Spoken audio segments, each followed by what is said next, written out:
ناظرین، امیر باپ اپنی بیٹی کا نکاح مدرسے کے ایک غریب ترین طالب علم سے کر دیتے ہیں۔ ناظرین، نکاح سے پہلے اس والد کو پتہ چل جاتا ہے کہ یہ شخص جو ہے، یہ طالب علم جو ہے، نہایت ہی غریب ہے، مفلس ہے، نہ اس کی جیب کے اندر پیسے ہیں، نہ اس کے پاس گھر ہے، چھت ہے، نہ ہی اس کے والدین کی سرپرستی اس کے سر پہ ہے۔ تو اس کے باوجود اس کے ساتھ نکاح کر دیتا ہے۔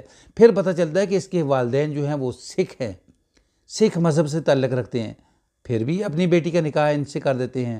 تو آخر کے اوپر یہ جو طالب علم ہے اتنا امیر کبیر بندہ بن جاتا ہے، اتنی شہرت والا۔ تو اس سے پوچھا جاتا ہے کہ یہ سب کچھ کیسے ہوا؟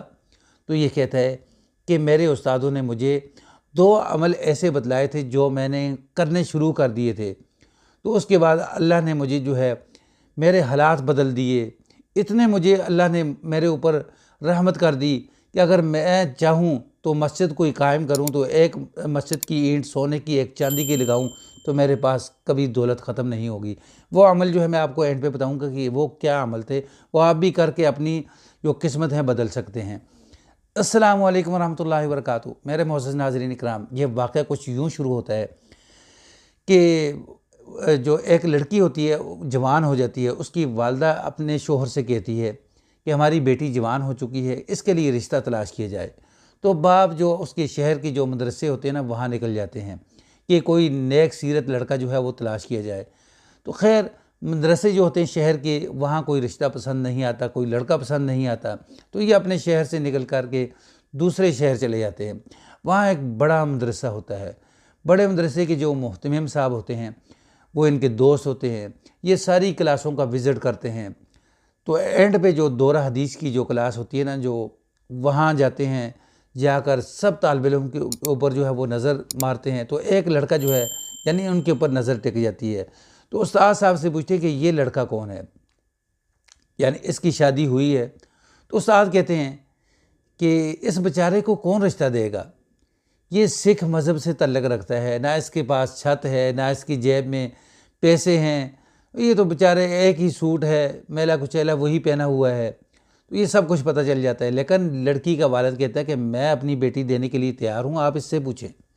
تو استاد صاحب اس طالب علم کو بلا کے پوچھتے ہیں کہ بیٹا بات سنو، دیکھیں اگر آپ نکاح کرنا چاہتے ہیں تو یہ آگے سے کہتے ہیں کہ اگر کوئی مجھے اپنا بیٹا بنانا چاہتا تو یہ میرے لیے بہت بڑی خوش قسمتی ہے، میں کیوں نہیں نکاح کروں گا، جو میرے نبی صلی اللہ علیہ وآلہ وسلم کی سنت ہے۔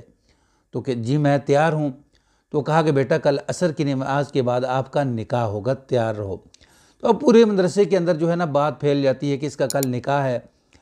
تو سارے طالب علم نا، کچھ طالب علم آتے ہیں اس کے پاس، آ کر کہتے ہیں کہ یار آپ کے پاس ایک ہی سوٹ ہے، سوٹ ادھارا لے لو نکاح کے لیے تاکہ صاف ستھرا ہو، یعنی آپ کا نکاح ہے۔ تو یہ کہتا ہے کبھی میں نے ادھار نہیں لیا، تو اس لیے یعنی اس موقع کے اوپر بھی میں بالکل ادھار جو ہے وہ نہیں لوں گا۔ تو پھر ایک طالب علم کہتے ہیں یار پھر ایسے کر لو، اس سوٹ کو دھو کر دوبارہ پہن لو۔ تو یہ اگلے دن ظہر سے پہلے کیا کرتا ہے، جب چھٹی ہوتی ہے نا تو اپنے سوٹ کو دھوتا ہے، تہ بند باندھ لیتا ہے، سوٹ کو دھو کر دھوپ پہ ڈال دیتا ہے، تو اوپر سے بادل جو ہیں وہ آ جاتے ہیں، سوٹ خشک نہیں ہوتا، حتیٰ کہ عصر کی نماز کا وقت آ جاتا ہے تو یہی گیلا سوٹ جو ہے وہ یعنی اپنے بدن کے اوپر پہن لیتے ہیں۔ نماز کے بعد نکاح کا ٹائم ہے، تو سسر جو ہے وہ دیکھ رہے ہیں کہ اس بندے نے کل، اس طالب علم نے کل بھی یہی سوٹ پہنا ہوا تھا، آج بھی یہی سوٹ، کل یہ سوٹ میلا تھا، آج یہ سوٹ گیلا ہے۔ خیر، نکاح ہو جاتا ہے۔ نکاح کے بعد یہ اپنی بیوی کو اسی مدرسے کے ایک کمرہ جو ہے وہ کرائے کے اوپر لیتا ہے، وہاں رکھنا شروع کر دیتا ہے۔ ناظرین، کھانے پینے کے لیے اس کے پاس کچھ نہیں ہوتا، جیب کے اندر 1 روپیہ نہیں ہوتا، گھر کے اندر آٹا نہیں ہوتا۔ تو جب رات عشاء کا ٹائم گزرتا ہے تو بیوی کہتی ہے کہ دیکھیں کہ آپ جو سبزیوں کی جو دکانیں ہیں نا وہاں جائیں، جا کر کچھ پتے پڑے ہوں گے گوبھی کے، کچھ سبزیاں پڑی ہوں گی جو بچی پڑی ہوں گی وہ اٹھا کے لے آئیں تاکہ ہم ان سے اپنا پیٹ بھر سکیں۔ تو یہ عشاء کے بعد جاتے، جب سارے لوگ سو جاتے تو اس کے بعد وہ سبزیاں اٹھا کر لاتے، پانی کے اندر ابال کر اسے پی لیتے، تو اسی سے پیٹ بھرتے۔ ناظرین، یہ سلسلہ چلتے چلتے مہینہ گزر گیا۔ تو اب یہ جو لڑکی ہے اپنے والدین کے گھر جانے والی ہے، تو اب یہ جو طالب علم ہیں یہ کہتے تھے کہ مجھے امید تھی کہ یہ واپس نہیں آئے گی کیونکہ امیر گھر کی بیٹی تھی، لیکن جیسے ہی یہ اپنے گھر جاتی ہے تو ظاہر ہے ہر والدین اپنی بیٹی سے پوچھتے کہ آپ نے اپنے والدین کو، اپنے شوہر کو کیسا پایا؟ تو جب اس لڑکی سے پوچھا کہ آپ نے اپنے گھر کو، اپنے شوہر کو کیسا پایا، تو بیٹی آگے سے کیا کہتی ہے کہ جی میں نے سنا تھا کہ مرنے کے بعد جنت ملے گی، تو مجھے تو جیتے جی جو ہے وہ جنت مل گئی ہے، اتنے مجھے نیک سیرت جو ہیں وہ شوہر ملے ہیں جس کے اوپر میں رب کا شکر ادا کرتی ہوں۔ ناظرین، پھر اس کے بعد یعنی ان کے حالات کو دیکھ کر استاد صاحب جو ہیں وہ کہتے ہیں کہ بیٹا دیکھو، مجھے پتہ ہے کہ آپ نے شادی کس طریقے سے کی ہے، آپ کے والدین کی سرپرستی آپ کے سر پہ نہیں ہے کیونکہ آپ مسلمان ہو چکے ہو اور آپ کے والدین جو ہے وہ سکھ مذہب سے تعلق رکھتے ہیں۔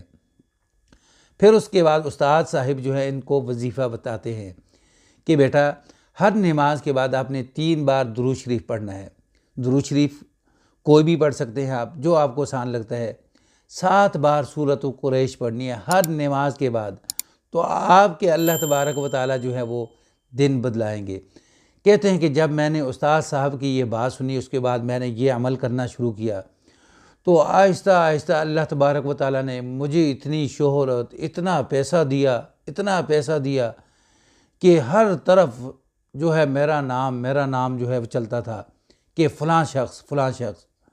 ناظرین، کہتے ہیں کہ میرے اوپر اللہ نے اتنی مہربانیاں کی کہ اگر میں چاہتا کہ کوئی مسجد تعمیر کروں تو ہر مسجد کی ایک اینٹ اگر سونے کی اور چاندی کی بھی میں لگاؤں تو میرے پاس کبھی بھی یہ مال دولت پیسہ ختم نہیں ہوگا، اتنی اللہ کی مہربانیاں میرے اوپر۔ ناظرین، یہ وہ شخص ہیں کہ جن کے لیے جو ہے وہ ڈیلی طائف سے جو ہے وہ تازہ ترین پھل جو ہیں ان کے لیے آتے تھے۔ یہ کوئی معمولی شخص تو نہ تھا۔ ناظرین، میں آپ کو گیس کے لیے جو ہے وہ چھوڑ دیتا ہوں کہ پاکستان کے 2 شہر، ملتان، دوسرا لاہور، یہاں سے بڑی شخصیت تھی۔ یہ آپ نے کمنٹس باکس کے اندر بتلانا ہے کہ یہ کون تھا۔ بہت نیک اللہ والے تھے، یہ بہت بڑا نام تھا ان کا، شاید آپ نے سنا بھی ہوگا۔ مجھے امید ہے کہ آپ کو پتہ چل جائے گا اور آپ کمنٹس باکس کے اندر ان کا نام لکھیں گے تو میں جو ہے انشاءاللہ ضرور جیسے نام لکھیں گے اس کمنٹس باکس کے اندر میں جواب ضرور دوں گا کہ ہاں واقعی یہ شخص ہے۔ ناظرین، یہ ویڈیو بنانے کا مقصد صرف اور صرف یعنی یہ تھا کہ اگر آپ کے حالات بھی اس طرح کے ہیں، تنگ دست ہیں، تو یہ جو بیچ میں جو 2 عمل بتلائے ہیں یہ کر کے آپ بھی اپنے حالات بدل سکتے ہیں۔ واقعہ سٹوری اگر پسند آئے تو ناظرین آگے اس کو شیئر کر دیں، چینل پر نیو ہیں تو اس کو سبسکرائب کر دیں، بیل کے بٹن کو دبا کے رکھیں تاکہ آنے والے اس طرح کے مزیدار خوبصورت واقعات جو ہے وہ آپ کو ملتے رہیں۔ السلام علیکم ورحمۃ اللہ وبرکاتہ۔